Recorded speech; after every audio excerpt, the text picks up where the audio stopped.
குட்டீஸ், welcome to our channel. இன்னைக்கு நம்ம சேனலில் என்ன பார்க்க போகிறோம்னு பார்த்தீங்கன்னா 5th ஸ்டாண்டர்ட் சயின்ஸ் ஒர்க் புக்கோட ஆன்சர்ஸ் தான் பார்க்க போகிறோம். ஆல்ரெடி நம்ம 2 லெசன்ஸ் உண்டான ஆன்சர்ஸ் அப்லோட் பண்ணியாச்சு. பார்க்காதவங்க பார்த்துட்டு வாங்க. இன்னைக்கு நம்ம 3rd லெசன் உண்டான ஆன்சர்ஸை பார்க்கலாங்களா? 3rd லெசன் நமக்கு என்ன கொடுத்துருக்காங்க அப்படின்னு பார்த்தீங்கன்னா, காற்று அப்படின்ற தலைப்பில் கொடுத்துருக்காங்க. காற்று நமக்கு எவ்வளோ முக்கியமானது.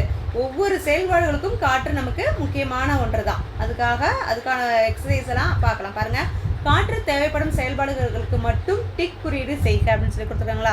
எல்லாத்துக்குமே காற்று தேவைப்படும். அதில் முக்கியமாக வண்டி இழுக்கிறதுக்கு, இந்த கப்பல் பயணிக்கிறதுக்கு, அப்புறம் இந்த விளையாட்டு பாராசூட் விளையாடுவதற்கு எல்லாத்துக்குமே காற்று ரொம்ப அவசியமான ஒன்று.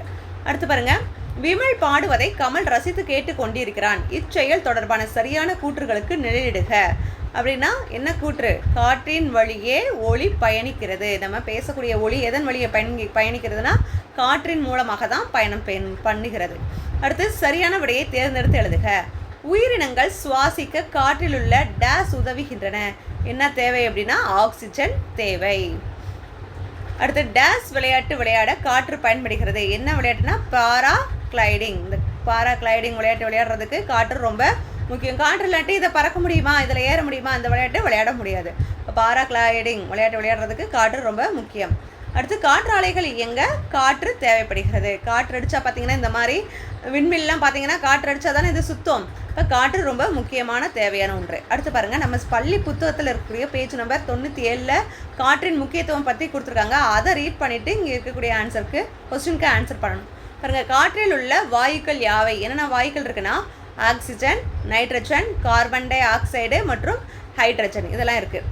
அடுத்து, நாம் சுவாசிக்கும் போது காற்றில் உள்ள எந்த வாயுவை உள்ளிழுத்து கொண்டு எந்த வாயுவை வெளியிடுகிறோம் அப்படின்னா நம்ம சுவாசிக்கிறோம். காற்று உள்ளே போகுது, அப்புறம் காற்று வெளியே வருகிறது. இப்போ காற்று உள்ளே போகும்போதுனா என்ன வகையான வாயு உள்ளே போகுதுன்னா ஆக்சிஜனை தான் உள்ளிழுத்து கொண்டு கார்பன் டை ஆக்சைடை நம்ம வெளியிடுகிறோம். அப்போ எது உள்ளே போகுது? ஆக்சிஜன். எது வெளியே வருது? Carbon di oxide. ஓகேங்களா?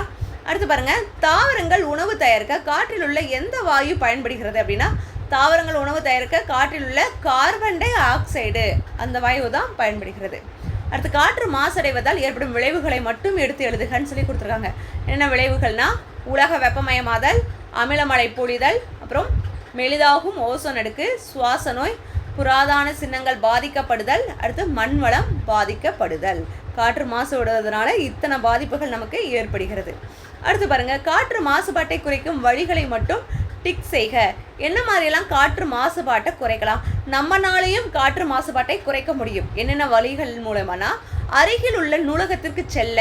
இப்போ பக்கத்தில் ஒரு கடைக்கோ இல்லை ஒரு நூலகத்துக்கோ எங்கேயோ போகிறீங்க அப்படின்னா பக்கத்தில் உள்ள இருக்கக்கூடிய இடங்களுக்கு நீங்கள் செல்லணும் அப்படின்னா இந்த மாதிரி நடந்தே போகலாம். வண்டிகளை பயன்படுத்த வேண்டிய அவசியம் இல்லை. இதனால் காற்று மாசுபாட்டை நம்ம குறைக்கலாம். அதே மாதிரி கடையில் உள்ள பொருட்கள் வாங்க அப்படின்னா நம்ம துணி பையை யூஸ் பண்ணலாம், நெகிழி பைகளை யூஸ் பண்ணக்கூடாது.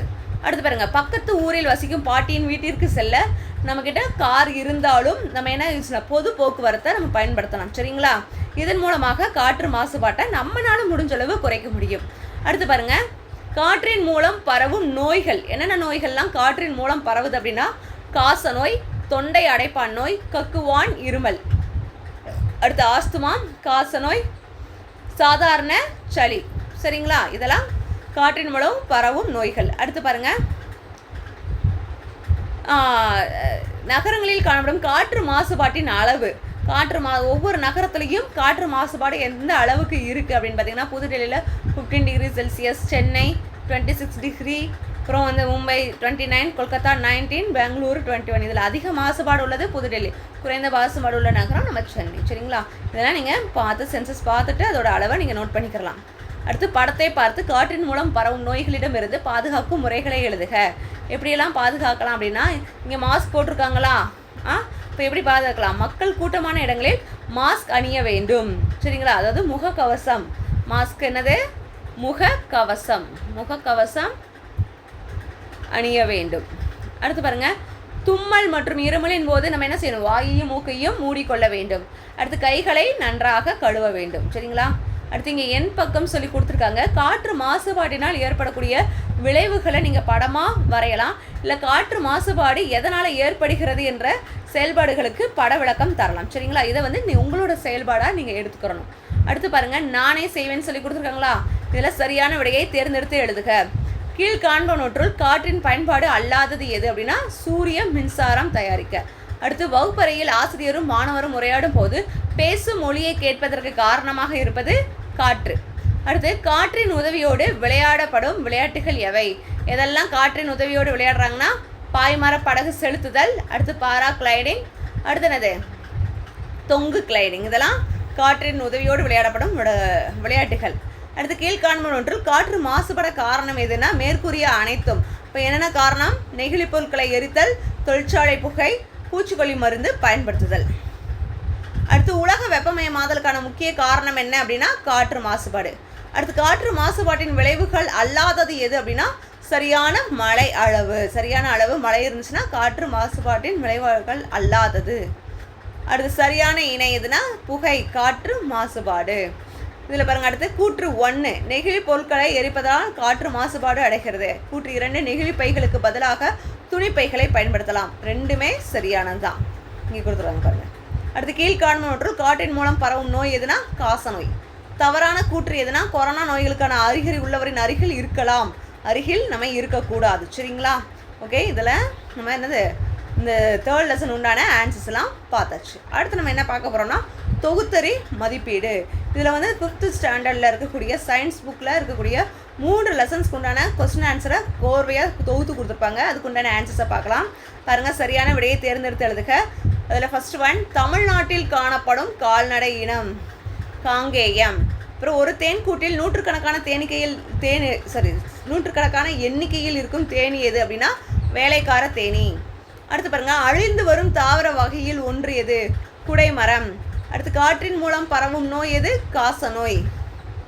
அடுத்து காற்று மாசுபாட்டை குறைக்க நாம் பயன்படுத்த வேண்டியது பொது போக்குவரத்து. அடுத்து பாருங்க, கோடிட்ட இடங்களை நிரப்புக. மாட்டுச்சாணம் ஒரு சிறந்த இயற்கை உரமாகும்.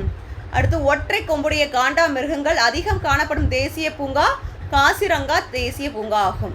அடுத்து தமிழ்நாட்டில் காணப்படும் மிக பழமையான பறவைகள் சரணாலயம் வேடந்தாங்கல் ஆகும். அடுத்து காற்றின் மூலம் நோய் பரவுவதை தடுக்க நாம் முகக்கவசம் அணிய வேண்டும். அப்புறம் காச நோய் காற்றின் மூலம் பரவுகிறது. அடுத்து சரி அல்லது தவறு? பறவைகளின் இறகுகள் மெத்தை தலையணைகள் தயாரிக்க பயன்படுகின்றன. சரி.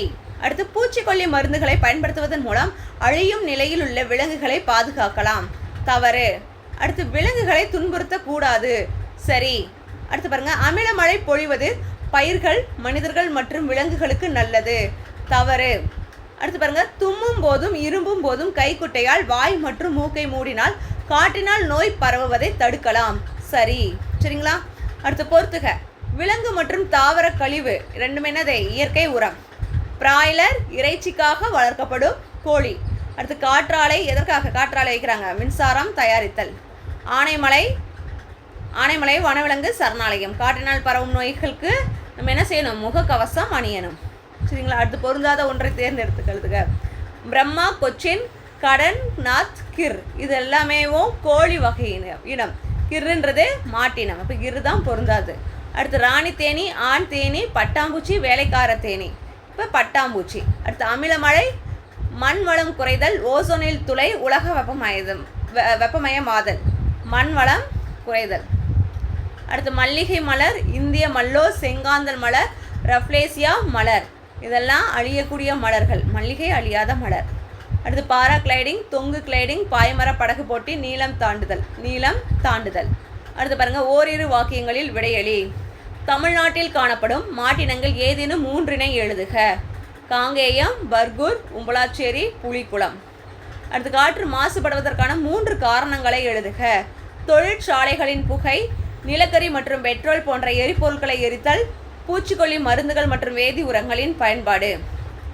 அடுத்து நீலச்சிலுவை அமைப்பின் செயல்பாடுகள் யாவை? விலங்குகளின் நலனிற்காக ஏற்படுத்தப்பட்ட அமைப்பு ஆகும்.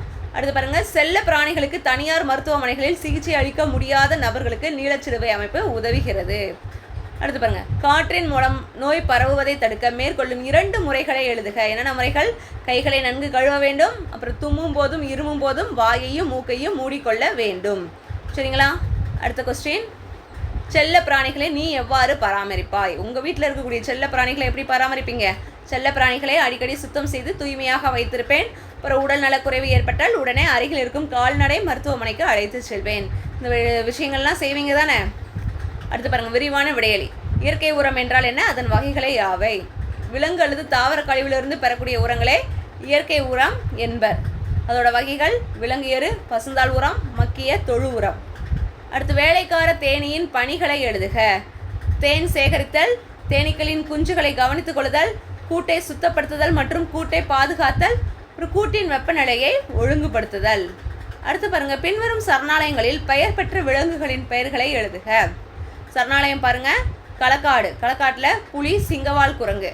அடுத்து முதுமலை, வங்கப்புலி, யானை, சிறுத்தை புலி. அடுத்து முண்டந்துறை, புலி. அப்புறம் யானைமலை, சென்னாய், காட்டுநாய், ராட்சச அணில். அடுத்து வேடந்தாங்கல், கரண்டிவாயன், நத்தை கொத்தி, நாரை. அடுத்து காற்றின் பயன்களில் ஏதேனும் 5 எழுதுக. நாம் நமது சுற்றுப்புறத்தில் உள்ள பல்வேறு ஒலிகளை கேட்பதற்கு காற்று பயன்படுகிறது. அப்புறம் நீர் சுழற்சி செய்ய காற்றில் உள்ள நீராவியே காரணமாகிறது. அடுத்து, நாம் காற்றில் உள்ள ஆக்சிஜனை சுவாசிக்கிறோம். அப்புறம் கப்பல் மற்றும் படகுகள் கடலில் பயணிக்க, விமானங்கள் மற்றும் ஹெலிகாப்டர் பயணிக்க காற்று உதவுகிறது. அப்புறம் சில விளையாட்டுகளை மேற்கொள்வதற்கு காற்று பயன்படுகிறது. காற்றின் பயன்பாடுகள் நம்ம சொல்லிக்கிட்டே போகலாம். அதில் குறிப்பிட்டது நம்ம எழுதியிருக்கோம். சரிங்களா? இப்போ இந்த இதில் நம்ம என்ன பார்த்துருக்கோம்? தொகுத்தறி மதிப்பீடுக்கு உண்டான ஆன்சர்ஸ்லாம் நம்ம பார்த்தாச்சு. சரிங்களா? இதோட நமக்கு 5th ஸ்டாண்டர்ட் சயின்ஸ் ஒர்க் புக்கில் இருக்கக்கூடிய கொஸ்டின் ஆன்சர்லாம் முடிஞ்சிருச்சு. இனி அடுத்த ஒரு வீடியோவில் நெக்ஸ்ட் ஒரு கண்டென்ட் எடுத்துகிட்டு நம்ம வருவோம். சரிங்களா குட்டீஸ்? இந்த வீடியோ உங்களுக்கு பிடிச்சிருக்குன்னு நம்புகிறோம். நம்ம வீடியோவை லைக் பண்ணுங்கள், ஷேர் பண்ணுங்கள், சப்ஸ்கிரைப் பண்ணுங்கள். தேங்க்யூ.